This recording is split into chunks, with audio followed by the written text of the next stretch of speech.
If you're watching Love Lies Bleeding entirely for the promise of its vibes, it's likely you won't be disappointed. The movie features enough moody, stoic performances, dimly lit visuals, synthesizer-heavy musical pieces and sex scenes to deliver on the nighttime drive atmosphere that I would compare to movies such as the Coen Brothers' Blood Simple or Nicholas Winding Refn's Drive. If I was asked as some type of experiment to watch this movie on mute before being asked to press rewind and rewatch the entire thing with dialogue, I think I would have enjoyed the movie more the first time around. Because while Love Lies Bleeding is a compelling stylistic display, it's lacking in all of the elements that amount to compelling drama, adding up to an experience that is as frustrating as it is promising. Before we get into talking about why that is, let's set the stage. Love Lies Bleeding is described as a romantic thriller about Lou, a gym manager played by Kristen Stewart, and Jackie, a bodybuilder played by Katy M O'Brian, who begin to fall in love only for hell to break loose when Jackie decides to take matters into her own hands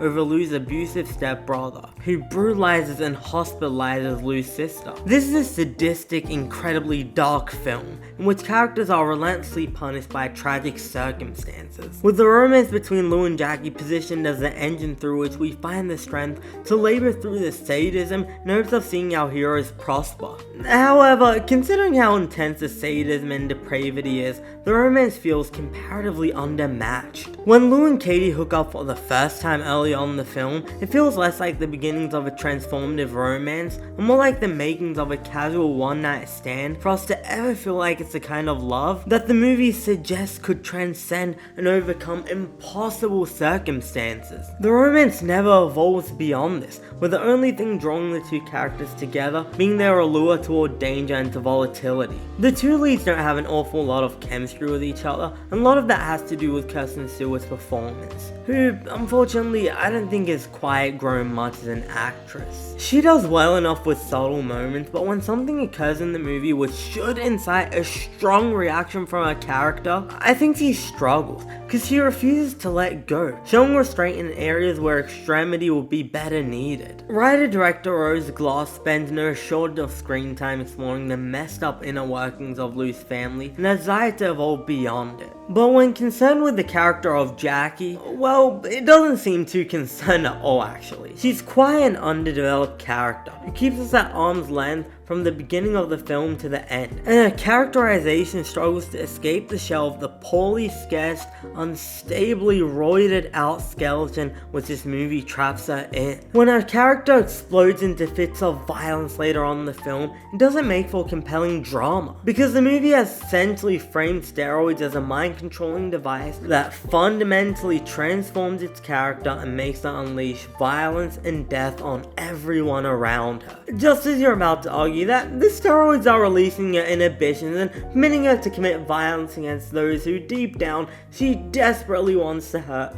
the movie undercuts this by showing her committing violence toward Lou, who she supposedly loves. When it comes to sketching out the rest of the characters, this movie only functions in extreme stereotypes, to the point of being incredibly lazy. Dave Franco's character is an abusive piece of trash, so let's give him a creepy porn stash and make him act like the most obvious piece of trash in every scene, undermining the fact that a lot of the most abusive people lure people in with their deceptive charisma. Ed Harris's character is described as a psycho father, so let's have him carry around weird snails with him, one of which he literally eats. I think it was a snail. Jenna Malone's character is an overbearing, annoying love interest, so let's have her be incredibly ditzy, extremely happy-go-lucky, and oblivious.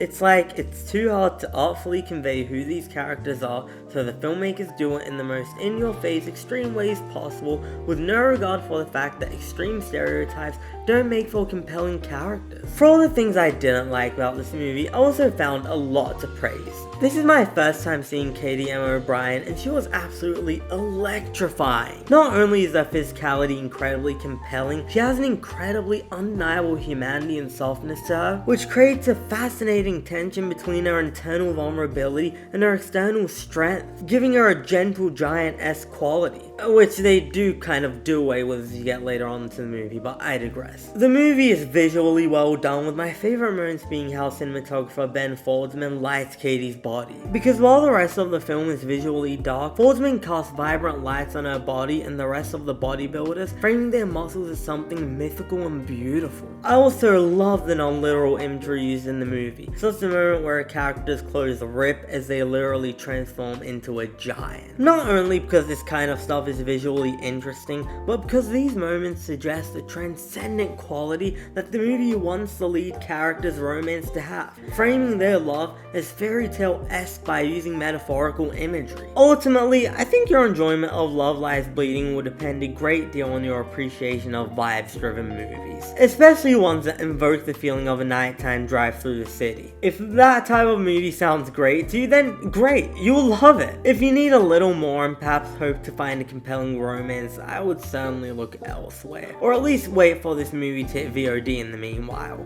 But at the very least, I went from not knowing the name Katy M O'Brian to wanting to see her pop up in a bunch of more things, so that's a little victory in its own. Overall, her performance and some great visual moments are enough to take this movie to a 5 out of 10. Thanks for watching. If you enjoyed this video, please hit the like and subscribe button. And if you've watched the movie, let us know what you thought about it in the comments below. I'm Cinemike, and I'll see you next time.